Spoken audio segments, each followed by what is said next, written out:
آگے اللہ سبحانہ تعالیٰ فرماتے ہیں لقد البتہ تحقیق جاءکم آیا تمہارے پاس رسول ایک رسول من انفسکم تمہارے نفسوں میں سے یعنی عربوں میں سے یا پھر انسانوں میں سے، عزیز گراں ہے بھاری ہے، علیہ اس پر یعنی اس رسول پر، ما عنتم وہ چیز جو ضرر پہنچائے تم کو۔ عنتم کا جو لفظ ہے عین نون تا سے ہے، معنی ایسی چیز جس سے دنیا اور آخرت کی مشقت ہو، یعنی دنیا کی مشقتیں اور آخرت کا عذاب۔ تو اللہ سبحانہ تعالیٰ فرماتے ہیں عزیز علیہ ما عنتم، گراں ہے بھاری ہے اس پر یعنی اس رسول پر وہ چیز جو ضرر پہنچائے تم کو، حریص ہے یا پھر خواہش مند ہے، علیکم تمہارے بارے میں یعنی بھلائی کا، وہ تمہاری بھلائی چاہتا ہے، بالمؤمنین مومنوں پر، رؤوف نہایت شفقت کرنے والا ہے، رحیم بہت مہربان ہے، مومنوں پر نہایت شفقت کرنے والا اور نہایت مہربان ہے۔ رؤوفن کا جو لفظ ہے اس کا معنی ہوتا ہے باپ جیسی شفقت، خاص طور پر ایسی رحمت اور محبت جو کسی کی کمزوری اور مصیبت پر جوش میں آتی ہے۔ جیسے باپ کی بھی شفقت ہوتی ہے تو آپ دیکھیے ویسے وہ ماں کی طرح ممتا شو نہیں کرتا۔ باپ کی شفقت کیسی ہوتی ہے کہ ایسی رحمت اور محبت جو کسی کی کمزوری اور مصیبت پر جوش میں آتی ہے، یعنی جب وہ اپنے بچے کو بیمار دیکھتا ہے تو محبت کا اظہار کرتا ہے، شفقت کا اظہار کرتا ہے، رحمت کا اظہار کرتا ہے۔ آگے پھر نبی اکرم صلی اللہ علیہ وسلم کو رحیم کہا گیا، آپ کی رحمت عام تھی، یعنی مومنوں پر بھی تھی اور کفار پر بھی تھی، کیونکہ رسول اللہ صلی اللہ علیہ وسلم رحمت للعالمین بنا کر بھیجے گئے تھے، اور رحمت سے مراد آسان دین بھی ہے۔ نبی اکرم صلی اللہ علیہ وسلم نے فرمایا بے شک یہ دین آسان ہے، اسے بخاری نے روایت کیا ہے۔ پھر یہ کہ مسند احمد کی روایت میں آتا ہے آپ صلی اللہ علیہ وسلم نے فرمایا میں ایسے دین کے ساتھ بھیجا گیا ہوں جس میں آسانی اور گنجائش ہے، یعنی نبی اکرم صلی اللہ علیہ وسلم کو آسان دین کے ساتھ بھیجا گیا۔ یہاں اس آیت میں اللہ سبحانہ تعالیٰ اپنے دو احسانوں کا ذکر کر رہے ہیں۔ پہلا احسان یہ ہے کہ انسانوں کی ہدایت کے لیے اللہ تعالیٰ نے اپنے رسول کو مبعوث فرمایا، انسانوں کو گمراہی سے نکالنے اور ہدایت دینے کا اہتمام کیا۔ اور دوسرا احسان یہ ہے کہ انسانوں کی ہدایت اور رہنمائی کے لیے جو رسول مبعوث کیا وہ انہی میں سے کیا، کسی دوسری مخلوق میں سے نہیں کیا۔ اگر اللہ تعالیٰ رسول کو کسی دوسری مخلوق سے مبعوث کرتا تو نہ وہ انسانوں سے مانوس ہوتا اور نہ انسان اس سے مانوس ہوتے، یعنی کوئی چیز انسان پھر اس سے سیکھ نہ سکتے، اور وہ صحیح معنوں میں انسانوں کے لیے عملی نمونہ نہ بنتا۔ اور ویسے بھی آپ دیکھیے تو انسان بھی اسے نفسیاتی طور پر ایکسیپٹ نہ کر پاتے، اس کو فالو نہ کر پاتے۔ تو اللہ سبحانہ تعالیٰ فرماتے ہیں لقد جاءکم رسول من انفسکم، البتہ تحقیق آیا تمہارے پاس ایک رسول تمہارے نفسوں میں سے، یعنی انسانوں میں سے، اور ایک معنی یہ بھی کیا گیا ہے کہ عربوں میں سے، یعنی آپ صلی اللہ علیہ وسلم عربوں کی طرف مبعوث کیے گئے تھے تو آپ انہی میں سے تھے تاکہ انہی کی زبان میں ان کو احکام شریعت بتائے جا سکیں، ان کو گائیڈ کیا جا سکے، اور آپ صلی اللہ علیہ وسلم کو جو کتاب بھی دی گئی تو وہ بھی عربی زبان میں تھی۔ پھر یہ کہ آیت کے اگلے حصے میں نبی اکرم صلی اللہ علیہ وسلم کا مقام بیان کیا جا رہا ہے اور آپ کی شان کو بیان کیا جا رہا ہے، اور مومنوں کے ساتھ جو آپ کا تعلق ہے اس کو بتایا جا رہا ہے۔ فرمایا عزیز علیہ، گراں ہے اس پر، ما عنتم وہ چیز جو ضرر پہنچائے تم کو۔ نبی اکرم صلی اللہ علیہ وسلم کو مومنوں کی تکلیف بہت بھاری تھی، ایک معنی تو یہ کیا گیا ہے، اور پھر یہ کہ آپ صلی اللہ علیہ وسلم ہر ممکن طریقے سے یہ چاہتے تھے کہ امت پر آسانی ہو، جو دین آپ صلی اللہ علیہ وسلم لائے ہیں وہ سہل اور آسان ہو۔ تو رسول اللہ صلی اللہ علیہ وسلم کا اپنے اصحاب اور مومنین سے ایسا تعلق تھا کہ دنیاوی مشقتوں کا آنا یا پھر آخرت کا عذاب آنا آپ صلی اللہ علیہ وسلم پر گراں تھا۔ آپ صلی اللہ علیہ وسلم یہ چاہتے تھے کہ آپ کی امت کے لیے بس آسانی ہی ہو، اور اس کی وہ دعا بھی کیا کرتے تھے اور کوشش بھی کیا کرتے تھے۔ پھر یہ کہ رسول اللہ صلی اللہ علیہ وسلم حریص تھے مومنوں کی بھلائی کے بارے میں کہ سارے مومنین ہدایت پر آ جائیں، سیدھے راستے پر آ جائیں اور بڑی مصیبت سے بچ جائیں۔ رسول اللہ صلی اللہ علیہ وسلم کی یہ صفت بہت ہی خوب ہے کہ آپ صلی اللہ علیہ وسلم دل سے یہ تمنا کرتے تھے کہ آپ کی امت جہنم میں نہ ڈالی جائے۔ آپ یہ تمنا کرتے تھے کہ دنیا اور آخرت کی ہر بھلائی امت کو مل جائے، آپ اس کی طرف امت کو گائیڈ کر دیں۔ کتنے زیادہ رسول اللہ صلی اللہ علیہ وسلم اپنی امت کی بھلائی کے خواہش مند تھے۔ رسول اللہ صلی اللہ علیہ وسلم نے فرمایا، میں تمہیں تمہاری کمروں سے پکڑ پکڑ کر کھینچتا ہوں، لیکن تم مجھ سے دامن چھڑا کر زبردستی جہنم کی آگ میں داخل ہوتے ہو۔ اسے بخاری نے روایت کیا ہے۔ اس حدیث میں کیا بتایا جا رہا ہے کہ امت جو ہے اپنے آپ کو جہنم میں گرانا چاہتی ہے نافرمانی کر کر کے، اور رسول اللہ صلی اللہ علیہ وسلم امت کی کمروں سے پکڑ پکڑ کے انہیں کھینچتے ہیں کہ انہیں بچا لیا جائے جہنم کی آگ سے، لیکن وہ زبردستی جہنم کی آگ میں داخل ہوتے ہیں۔ تو رسول اللہ صلی اللہ علیہ وسلم کی کیا تڑپ تھی، کس قدر نبی اکرم صلی اللہ علیہ وسلم امت کی تکلیف پر پریشان ہوتے اور کتنا زیادہ امت کی بھلائی کے لیے خواہش مند تھے، حریص تھے۔ اور یہ بات ہم سورۃ الکہف میں بھی پڑھ چکے ہیں۔ نبی اکرم صلی اللہ علیہ وسلم کی اس کیفیت کو بیان کیا گیا۔ اللہ تعالیٰ فرماتے ہیں فَلَعَلَّكَ بَاخِعٌ نَفْسَكَ عَلَىٰ آثَارِهِمْ إِن لَّمْ يُؤْمِنُوا بِهَٰذَا الْحَدِيثِ آسَفًا، بس شاید آپ اپنی جان ان کے پیچھے غم سے ہلاک کر لینے والے ہیں اگر وہ اس بات پر ایمان نہ لائے۔ نبی اکرم صلی اللہ علیہ وسلم کو بس یہی ٹینشن تھی کہ امت سدھر جائے۔ آج بھی ایسے ہی رہنما اور استادوں کی ضرورت ہے جو یہ تڑپ رکھیں اور عمل کے ساتھ اپنے فالوورز کو آگے بڑھائیں۔ جب تک کسی استاد میں، کسی رہنما میں اس لیول کی خیر خواہی نہ ہو، تب تک وہ یہ دین کا کام نہیں کر سکتا۔ اور یاد رکھیے گا یہ بات کہ جب ہم اس لیول کی خیر خواہی کریں گے اپنے فالوورز کی، تبھی ہم ان کے دلوں پر حکمرانی کر سکیں گے۔ بے شک لیجنڈز وہی ہوتے ہیں جو لوگوں کے دلوں پر حکمرانی کرتے ہیں۔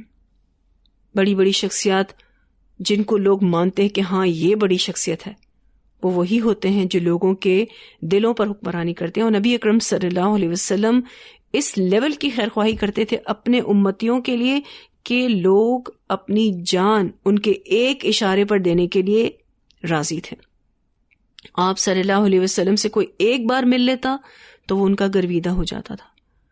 بہت محبت اور خیر خواہی پر مبنی ملاقات کرتے، لوگوں سے بات کرتے، ان کی رہنمائی کرتے۔ اب آپ دیکھیے کہ ہم بھی کہیں نہ کہیں دائی ہیں، اور ہم جو یہاں ٹیچرز ہیں ان کے لیے بھی یہاں تربیہ موجود ہے کہ کیا میں اپنے ایک ایک شاگرد کے لیے اتنی حریص ہوں؟ جس طرح سے رسول اللہ صلی اللہ علیہ وسلم اصلاح کرتے تھے، کیا میں بھی اپنے اسٹوڈنٹس کی اسی طرح اصلاح کرتی ہوں؟ مسلم احمد کی روایت میں آتا ہے، ایک نوجوان نبی اکرم صلی اللہ علیہ وسلم کی خدمت میں حاضر ہوا اور عرض کی مجھے زنا کی اجازت دیجیے۔ کچھ لوگ آگے بڑھے اور اسے ڈانٹنے لگے، دور ہو جاؤ یہاں سے۔ آپ صلی اللہ علیہ وسلم نے فرمایا اسے میرے قریب کرو۔ نوجوان آپ صلی اللہ علیہ وسلم کے قریب ہو گیا اور بیٹھ گیا۔ آپ صلی اللہ علیہ وسلم نے پوچھا، کیا تو اپنی ماں کے لیے زنا پسند کرتا ہے؟ نوجوان نے کہا، اللہ مجھے آپ پر فدا کرے، واللہ یہ تو میں پسند نہیں کرتا۔ آپ صلی اللہ علیہ وسلم نے فرمایا، تو پھر لوگ بھی اپنی ماؤں سے زنا پسند نہیں کرتے۔ پھر آپ صلی اللہ علیہ وسلم نے فرمایا، کیا تو اپنی بیٹی کے لیے زنا پسند کرتا ہے؟ نوجوان نے جواب دیا، اللہ مجھے آپ پر قربان کرے، اللہ کی قسم یہ تو میں پسند نہیں کرتا۔ آپ صلی اللہ علیہ وسلم نے فرمایا، پھر لوگ بھی اپنی بیٹیوں کے ساتھ زنا پسند نہیں کرتے۔ آپ صلی اللہ علیہ وسلم نے نوجوان سے پوچھا، کیا تو اپنی بہن کے لیے زنا پسند کرتا ہے؟ نوجوان نے جواب دیا، واللہ میں اس کو پسند نہیں کرتا، اللہ مجھے آپ پر فدا کرے۔ رسول اللہ صلی اللہ علیہ وسلم نے فرمایا، تو پھر لوگ بھی اپنی بہنوں کے لیے زنا پسند نہیں کرتے۔ آپ صلی اللہ علیہ وسلم نے پوچھا کیا تو اپنی پھوپھی کے لیے زنا پسند کرتا ہے؟ نوجوان نے جواب دیا اللہ مجھے آپ پر قربان کرے واللہ یہ تو میں پسند نہیں کرتا۔ آپ صلی اللہ علیہ وسلم نے فرمایا کہ لوگ بھی اپنی پھوپھیوں کے لیے زنا پسند نہیں کرتے۔ پھر آپ صلی اللہ علیہ وسلم نے پوچھا کیا اپنی خالہ کے لیے زنا پسند کرتے ہو؟ نوجوان نے جواب دیا اللہ مجھے آپ پر قربان کرے یہ تو میں پسند نہیں کرتا۔ آپ صلی اللہ علیہ وسلم نے فرمایا تو پھر لوگ بھی اپنی خالاؤں کے ساتھ زنا پسند نہیں کرتے۔ رسول اللہ صلی اللہ علیہ وسلم نے اپنا ہاتھ اس نوجوان کے سر پر رکھا اور فرمایا یا اللہ اس کے گناہ معاف فرما، اس کا دل پاک کر دے اور اس کی شرمگاہ کی حفاظت فرما۔ اس کے بعد وہ نوجوان کبھی زنا کی طرف مائل نہیں ہوا۔ آپ دیکھیے کتنی محبت کے ساتھ نبی اکرم صلی اللہ علیہ وسلم نے اس نوجوان کی اصلاح کی، اس کو ریئلائز کروایا کہ زنا کتنا بڑا گناہ ہے، اور پھر اس کے بعد جو اس کے سر پر ہاتھ رکھا، یہ کتنی زیادہ شفقت تھی جس کو وہ نوجوان فیل کر گیا۔ آج ہم میں سے کتنے استاد ہیں جو اپنے اسٹوڈنٹس کے کندھوں پر ہاتھ رکھ کر ان کو بات سمجھائیں، ان کے سر پر ہاتھ رکھ کر ان کو بات سمجھائیں، پھر ان کے لیے دعا بھی کرے کہ یا اللہ اس کے لیے آسانی کر دے۔ آپ کو پتہ ہے استاد عملی نمونہ ہوتے ہیں، رول ماڈل ہوتے ہیں، ان کو اخلاص سے مامور ہونا چاہیے اور باعمل ہونا بھی ضروری ہے۔ مثلاً ہمیں اپنے بچوں کو کچھ سکھانا ہوتا ہے اور اس کو نیند آ رہی ہوتی ہے اور کل اس کا امتحان ہوتا ہے، تو کیا ہم اس کو سونے دیتے؟ نہیں، ہم نہیں سونے دیتے۔ تو اگر ہم اپنی اولاد کو سونے نہیں دیتے تو ہم ظالم نہیں ہوئے؟ سونے دیں اس کو، نہیں ہم اس کو کہتے ہیں جاگ کر بیٹا اپنی تیاری کرو کیونکہ کل تمہارا امتحان ہے، تمہیں اس کو پاس کرنا ہے۔ دیکھا جائے تو بظاہر ایک سختی ہے، لیکن وہ سختی اس بچے کے لیے مناسب ہے۔ اس میں ہرگز یہ طریقہ نہیں ہونا چاہیے کہ آپ اس کو ڈانٹ ڈپٹ کر اور ایک ہٹلر بن کر کہیں کہ رات بھر جاگو اور اپنی پڑھائی کرو۔ نہیں، اس کو پیار سے سمجھائیں کہ بیٹا اپنے وقت کو کیش کرو۔ آرام تو پھر بھی ہو سکتا ہے، لیکن اگر امتحان میں فیل ہو گئے تو یہ موقع دوبارہ نہیں ملے گا۔ تو آپ دیکھیے تربیت ایک مشکل کام ہے اور ڈسپلن قائم کرنا بھی مشکل کام ہے۔ تو ہمیں ایسے استاد بننا ہے جو محبت کے ساتھ اپنے اسٹوڈنٹس کو گائیڈ کرتے ہوں اور ان کو محبت کے ساتھ ڈسپلن پر لائیں، اور تھوڑی بہت سختی بھی کی جا سکتی ہے، کیونکہ ہمارے ہاں دین کے نام پر یہ غلط فہمی ہے کہ ہر وقت نرمی ملنی چاہیے، تو اس طرح کبھی بھی نظم و ضبط نہیں آئے گا۔ نبی اکرم صلی اللہ علیہ وسلم کو بھی آپ دیکھیں تو انہوں نے حدود جاری کی، نرمی کے ساتھ سختی بھی کی۔ 50 دن کا بائیکاٹ کیا تھا نا ان 3 صحابہ کے ساتھ۔ تو جب تک مناسب وقت کے ساتھ نرمی سختی نہ کی جائے تربیت نہیں ہو سکتی۔ لیکن آپ یہ دیکھیے کہ وہ 50 دن کا بائیکاٹ جو تھا وہ تربیہ کے لیے تھا، دل میں وہی محبت تھی جس کو وہ 3 صحابہ بھی محسوس کر رہے تھے۔ آپ کو یاد ہوگا میں نے جو حدیث سنائی تھی جس میں کعب بن مالک کہتے ہیں کہ جب میں نماز پڑھ رہا ہوتا تو رسول اللہ صلی اللہ علیہ وسلم میری طرف دیکھتے تھے۔ یہ کیا تھا؟ یہ محبت تھی اس صحابی کے ساتھ، اور جیسے ہی میں نماز پڑھ کر نبی اکرم صلی اللہ علیہ وسلم کی طرف دیکھتا تو آپ منہ پھیر لیتے، یعنی آپ نے اپنی ناراضگی کا اظہار بھی کیا۔ مناسب وقت پر سختی بڑھتی تاکہ اصلاح ہو، تاکہ ڈسپلن قائم ہو، نظم و ضبط آئے۔ نبی اکرم صلی اللہ علیہ وسلم دل کے بہت نرم تھے، اور یہ بات ہم پچھلی آیات میں پڑھ چکے ہیں کہ عبداللہ بن ابی کی، جو کہ رئیس المنافق تھا، منافقوں کا سردار تھا، اس کی نماز جنازہ پڑھائی، اس کے کفن کے لیے اپنا کرتا دے دیا۔ تو آپ صلی اللہ علیہ وسلم کی یہ سختی منافقوں کے لیے کیوں نہیں تھی؟ اور مخلص صحابہ کی چھوٹی سی کوتاہی کو بھی پکڑ لیا جاتا تھا۔ تو اس کا جواب یہ ہے کہ مومنوں پر جو سختی کی گئی وہ ان کی تربیت کے لیے کی گئی، اور منافقوں کی کوئی تربیت نہیں کی گئی۔ اگر استاد ہمیں ہماری غلطی پر کچھ نہ کہے اور ہمارے سامنے مسکراتا رہے تو کیا ہم سیکھ سکتے ہیں؟ نہیں سیکھ سکتے۔ تو مناسب وقت پر سختی بھی ضروری ہے، لیکن اس میں بد اخلاق نہیں ہونا۔ یہاں استاد بھی غلطی کر جاتے ہیں کہ وہ سختی اور بد اخلاقی کو مینج نہیں کر پاتے، وہ سختی کے ساتھ ساتھ بد اخلاق بھی ہو جاتے ہیں۔ بہت سے استادوں میں حکمت کی کمی ہوتی ہے، اسی لیے جو بھی استاد بنے اللہ ہی کی توفیق کے ساتھ اس کو اپنے لیے حکمت مانگنی چاہیے، وزڈم مانگنی چاہیے، کیونکہ حکمت کی کمی کی وجہ سے بسا اوقات بہت سے معاملات کو ہم بگاڑ دیتے ہیں، بعض دفعہ ٹیچرز اس حکمت کی کمی کی وجہ سے اسٹوڈنٹس کو ٹیکل نہیں کر پاتے کہ کس اسٹوڈنٹ کو سختی کے ساتھ سمجھانا ہے اور کس اسٹوڈنٹ کو نرمی کے ساتھ سمجھانا ہے۔ بعض دفعہ ایسا ہوتا ہے کہ کوئی بہت اچھا اسٹوڈنٹ ہوتا ہے اور اس کا کوئی ایک نمبر ایک ٹیچر کاٹ لیتا ہے اور وہ اس پر بھی آنسو بہا بہا کے نہال ہو رہا ہوتا ہے، اور کتنے ایسے اسٹوڈنٹ ہوتے ہیں جن کے 10-10 12-12 نمبر بھی کٹ جائیں تو ان کو کچھ فرق نہیں پڑتا۔ تو استاد کو بھی اچھے اسٹوڈنٹس کی قدر کرنی چاہیے، ان کے لیے آسانیاں پیدا کرنی چاہیے اور ان کی اس فکر کو کنسیڈر کرنا چاہیے، اپریشیٹ کرنا چاہیے۔ تو ہم سب جتنے بھی ٹیچرز یہاں بیٹھے ہیں اور جو اسٹوڈنٹس میں سے یہاں بیٹھے ہیں اور جو آگے چل کے ٹیچرز بنیں گے انشاءاللہ، ہم سب کو یہ چیز سوچنی ہے، اپنا جائزہ لینا ہے کہ ہم اپنے شاگردوں کے لیے کتنے زیادہ خیرخواہ ہیں، ہمارا خیرخواہی کا لیول کیا ہے، کسی بھی غلط کام پر ہم ان کے ساتھ کیا معاملہ کرتے ہیں۔ اچھا بعض دفعہ آپ دیکھیں بچے تنگ کرتے ہیں، ماں اس کو کہہ دیتی ہے اچھا آج سے میں تم سے بات نہیں کروں گی، یا ٹھیک ہے میں تمہاری ماں نہیں۔ تھوڑے ہارش جملے ہیں لیکن ماں بولتی ہے تاکہ بچے کی تربیت ہو۔ اب بچے بدتمیزی کریں اور ماں خاموش رہے تو یہ چیز بچوں کو آگے نقصان دے گی، ان کو یہ پتہ ہی نہیں چلے گا کہ بدتمیزی جو ہے نہیں کرنی چاہیے۔ پھر آپ دیکھیے ہم اپنی اولاد سے پلٹ پلٹ کر خیرخواہی کرتے ہیں۔ ہم کب کہتے ہیں کہ اچھا ہمارا یہ بچہ نافرمان ہے تو ہم نے اس کو چھوڑ دیا؟ نہیں، ہم اس کو سمجھاتے رہتے ہیں، بار بار پلٹ پلٹ کر اس کی خیرخواہی کرتے ہیں، اور جو بچہ ہمارا کمزور ہو ہم اس پر زیادہ توجہ دیتے ہیں، اس کو اٹھا کر پھینک تو نہیں دیتے۔ بالکل اسی طرح سے جو اسٹوڈنٹس ہمارے کمزور ہوں ان پر زیادہ فوکس کرنا۔ تو ہم سب نے جو یہاں ٹیچرز بیٹھے ہیں اپنے ایک ایک اسٹوڈنٹس کی خیر خبر اپنی اولاد کی طرح رکھنی ہے، کیوں چھٹی کی، کیوں غلطی کی، آج چہرے سے یہ اسٹوڈنٹ پریشان نظر آ رہا ہے۔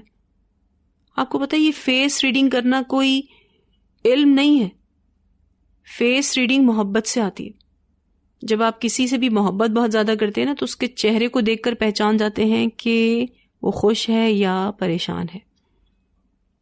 ہم سب کو اس لیول پر اپنے اسٹوڈنٹس کی خیرخواہی کرنی ہے۔ دیکھیں نا رسول اللہ صلی اللہ علیہ وسلم کیسے پیارے رسول تھے، عزیز علیہ ما عنتم حریص علیکم بالمؤمنین رؤوف الرحیم۔ کیا بہترین صفات بتائی گئی ہیں یہاں پر نبی اکرم صلی اللہ علیہ وسلم کی۔ نبی اکرم صلی اللہ علیہ وسلم کے اخلاق سے ہی یہ دین پھیلا، جنگوں سے تھوڑی نہ پھیلا اتنا جتنا آپ صلی اللہ علیہ وسلم کے اخلاق سے پھیلا۔ حضرت عائشہ رضی اللہ تعالیٰ عنہ اپنے شاگردوں کے ساتھ اتنی اچھی تھی کہ رشتہ دار رشک کرتے تھے، کہتے تھے کیا بہترین معاملہ ہے حضرت عائشہ کا اپنے اسٹوڈنٹس کے ساتھ۔ تو ہم سب نے بھی جو بھی ہمارے ماتحت ہیں ان کے ساتھ بہترین حسن سلوک کرنا ہے، اتنا زیادہ رحم دل ان کے ساتھ ہونا ہے کہ وہ عمل صالح کریں، گناہوں سے بچنے والے ہوں، تاکہ اللہ تعالیٰ ان کو جنت عطا کرے۔ آپ دیکھیے کہ ایز ماں جب اپنے بچوں کو دیکھتی ہوں، ان کی کسی بھی چیز کی اصلاح کرنا چاہتی ہوں تو سب سے پہلے اللہ تعالیٰ سے دعا کرتی ہوں کہ یا اللہ میری اس مشکل کو آسان کر، کیونکہ جب بچے چھوٹے ہوتے ہیں نا تو اصلاح کرنا بہت آسان ہے۔ بے شک ماؤں کو یہ لگتا ہے چھوٹے بچے زیادہ مشکل ہیں، لیکن بچہ جتنا بڑا ہو جائے اتنا زیادہ اس کی اصلاح مشکل ہوتی ہے۔ اس کے لیے میں سب سے پہلے اللہ تعالیٰ سے دعا کرتی ہوں کہ یا اللہ مجھے اپنے اس بچے کی یہ اصلاح کرنی ہے، تو میری مدد کر۔ پھر اس کے بعد محبت کے ساتھ اس سے معاملہ کرتی ہوں۔ پھر اگر بچوں کی نظر میں ماں کی بات کی کوئی وقت ہے نا، ماں کی ناراضگی کی کوئی وقت ہے، تو انشاءاللہ بچہ ضرور اصلاح لے گا۔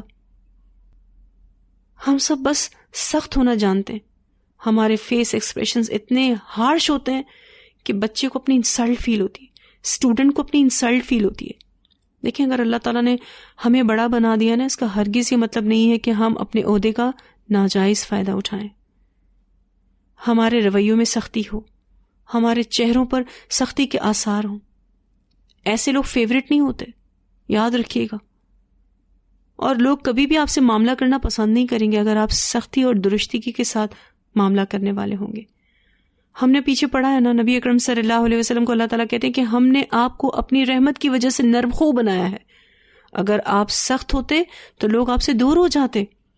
تو یہ جو سختی ہے اور بد اخلاقی ہے نا، اس میں ایک باریک فرق ہے، اور یہ حکمت سے ہی سمجھ میں آتا ہے.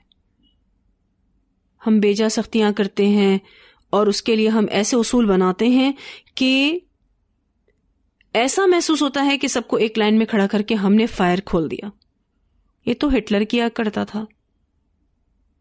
آج لوگ ہٹلر کو اچھے الفاظوں سے تو یاد نہیں کرتے، لیکن رسول اللہ صلی اللہ علیہ وسلم کی پرسنالٹی دیکھیں کہ ان کو کس طریقے سے لوگ محبت کرتے تھے، کیسی محبت، سبحان اللہ. آپ صلی اللہ علیہ وسلم نے لوگوں کے دلوں پر حکمرانی کی، ہم نے بھی ایسا بننا ہے انشاءاللہ.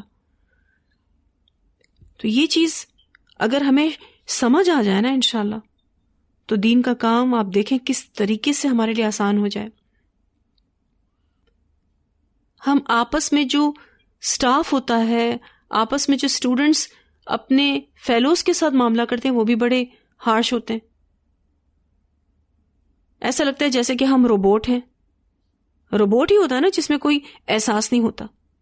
اچھا، آپ کو کیا لگتا ہے کہ کیا رشتوں کو ایسے ہی نبھایا جا سکتا ہے؟ رشتوں کو نبھانے کے لیے احساس چاہیے. آپ اپنے جو بھی رشتے ہیں، چاہے آپ کا دین کا رشتہ ہے، چاہے آپ کا خونی رشتہ ہے، چاہے آپ کا سسرالی رشتہ ہے، آپ اپنے رشتوں کو اپنی محبت تبھی ریئلائز کرا سکتے ہیں جب آپ ان کے ساتھ احساس کرنے والے ہوں. آپ اس بات کو ریئلائز کروا سکتے ہوں کہ آپ ہمارے لیے امپورٹنٹ ہیں، ہمیں آپ سے محبت ہے.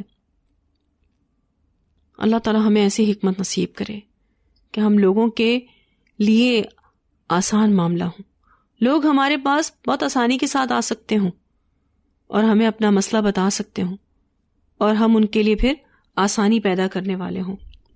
نبی اکرم صلی اللہ علیہ وسلم جب بھی کسی جگہ پر اپنے ٹیچرز کو بھیجتے، اپنے لیڈرز کو بھیجتے، کیونکہ نبی اکرم صلی اللہ علیہ وسلم بہت ساری جگہوں پر لیڈرز کو مختص کرتے تھے، تو آپ صلی اللہ علیہ وسلم ان کو یہ کہہ کر بھیجتے تھے لوگوں پر آسانی کرو اور ان کو تنگی میں نہ ڈالو، انہیں تسلی دو، نفرت نہ دلاؤ.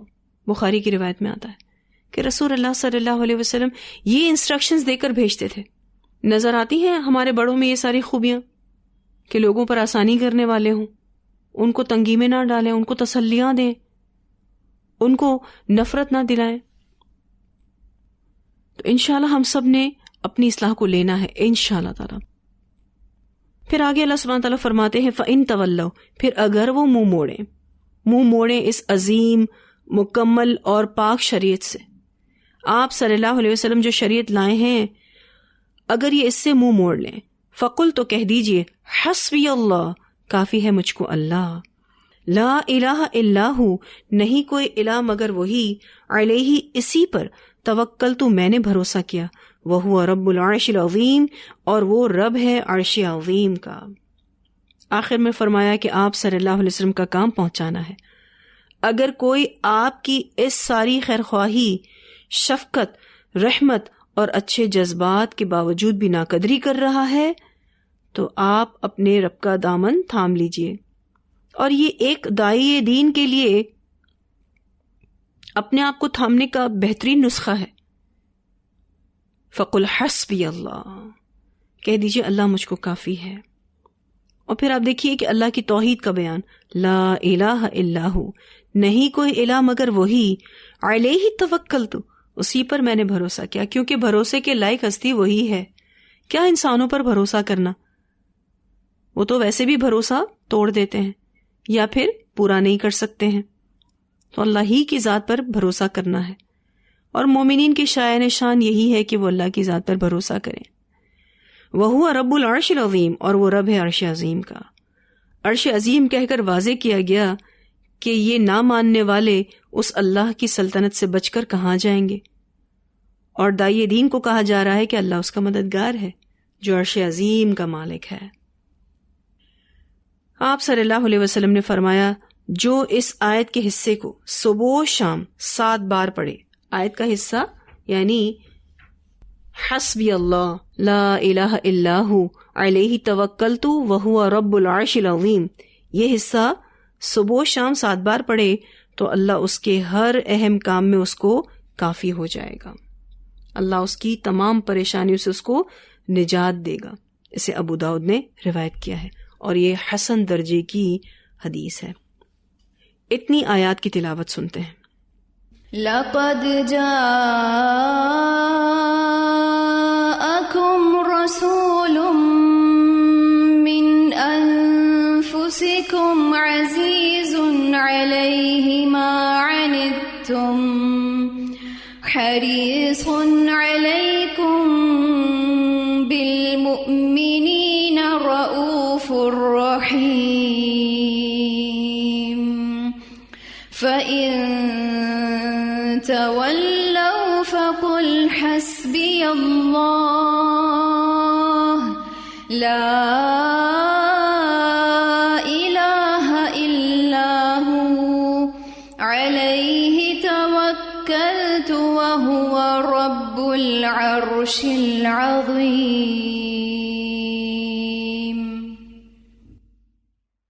تو انشاءاللہ تعالی ہم نے رسول اللہ صلی اللہ علیہ وسلم کی صفات کی جھلک اپنے اندر پیدا کرنے کی کوشش کرنی ہے. اس کے لیے خاص دعا کرنی ہے اللہ تعالیٰ سے کہ یا اللہ تو ہمیں نبی اکرم صلی اللہ علیہ وسلم جیسے اخلاق نصیب کر. آپ صلی اللہ علیہ وسلم اخلاق کے اعلیٰ درجے پر فائز تھے اور اس کی گواہی قرآن دیتا ہے الحمدللہ. اور ہم اتنے نصیب والے ہیں کہ ہم رسول اللہ صلی اللہ علیہ وسلم کی امت سے ہیں اور آپ صلی اللہ علیہ وسلم کے تمام اعمال، تمام اقوال اور تمام تقریری معاملات، یعنی جس کو نبی اکرم صلی اللہ علیہ وسلم نے اوکے کیا ہم تک اللہ تعالیٰ نے پہنچایا الحمدللہ. ہم دیکھ سکتے ہیں آج بھی کہ ہمارے رسول صلی اللہ علیہ وسلم کیسے تھے. قرآن میں بارہا نبی اکرم صلی اللہ علیہ وسلم کے اخلاق کے حوالے سے بات ہوئی تاکہ امت اس بات کی کوشش کرے کہ اپنے اندر ایسی ہی اخلاق پیدا کرے.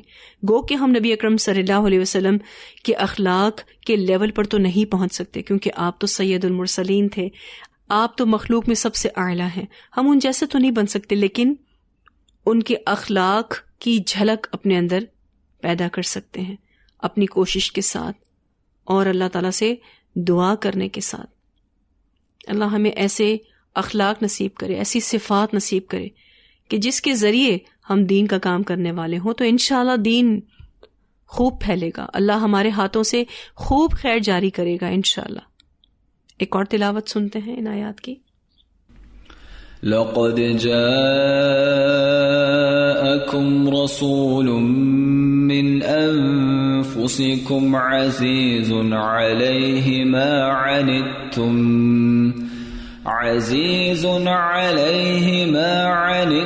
حريص عليكم بالمؤمنين رؤوف رحيم فإن تولوا فقل حسبي الله لا إله إلا هو عليه توكلت وهو رب العرش العظيم.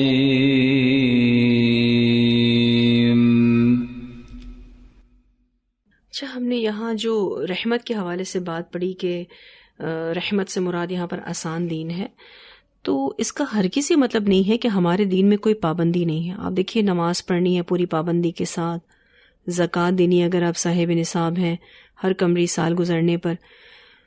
ایسا نہیں ہے کہ اس دین میں کوئی پابندی نہیں ہے. تو کوئی یہ مطلب ہرگز نہ لے کہ دین میں آسانی ہے تو جس کا جو دل چاہے وہ کرے، ایسا نہیں ہے. ٹھیک ہے، دین میں جو بھی احکامات ہیں وہ قابل عمل ہیں، اسی کو ہی آسانی کہا گیا ہے اور پھر جو رخصتیں ہمیں دی گئی ہیں اس کو گنجائش کہا گیا ہے. تو الحمدللہ سورہ توبہ ہماری مکمل ہوئی. یہ نہیں معلوم کہ ہم نے سچی توبہ کی ہے یا نہیں. آپ دیکھیں تو اس قرآن نے صحابہ کرام کو پتھر سے ہیرا بنا دیا. آج ہمارے پاس بھی یہ قرآن موجود ہے الحمدللہ. اگر ہم اس قرآن کو پڑھنے کے باوجود اپنے اندر ایمان کی حرارت کو محسوس نہ کریں، اپنے عمل میں تبدیلی نہ لائیں، تو قصور ہمارا ہے، اس قرآن کا نہیں. اور تبدیلی نہ آنے کی وجہ دنیا کی محبت۔ تو آخری میسج سورہ توبہ کا کیا ہے کہ توبہ کا دروازہ کھلا ہے۔ اپنے رب کے آگے ہم سب نے سچی توبہ کرنی ہے، اپنے گناہوں کے لیے سچی مغفرت مانگنی ہے۔ اللہ سبحانہ تعالیٰ میرے گھر والوں کو، آپ سب کے گھر والوں کے گناہوں کو معاف کرے۔ اللہ سبحانہ تعالیٰ ہم سب کو بہترین سے بہترین عمل کرنے کی توفیق عطا فرمائے، کثرت سے استغفار کرنے کی توفیق عطا فرمائے، ان غلطیوں پر بھی جن کو ہم سمجھتے ہیں، جانتے ہیں، اور ان غلطیوں پر بھی جن کو ہم سمجھ نہیں سکتے ہیں۔ تو اللہ سبحانہ تعالیٰ آج ہم آپ سے اپنے ہر گناہ کو قبول کرتے ہیں۔ اللہ تعالیٰ آپ ہی ہیں جو ہمارے گناہوں کو معاف کریں۔ اس قرآن کے پڑھنے کی برکت سے اللہ آپ ہمارے گناہوں کو معاف کر دیجئے اور ہم سب پر نظر کرم کر دیجئے اور اپنی رحمت میں ہم سب کو داخل کر دیجئے۔ اللہ ہمیں، ہماری نسلوں کو ایمان جیسی دولت سے کبھی بھی محروم نہ کیجیے گا۔ اللہ تعالیٰ آپ ہمارے لیے سب سے اہم ہوں، رسول اللہ صلی اللہ علیہ وسلم ہمارے لیے سب سے اہم ہوں۔ اللہ آپ ایسی محبت ہمارے دل میں ڈال دیجئے۔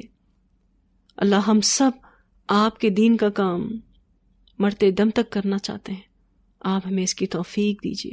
اللہ ہمیں منافقتوں سے بچائیے۔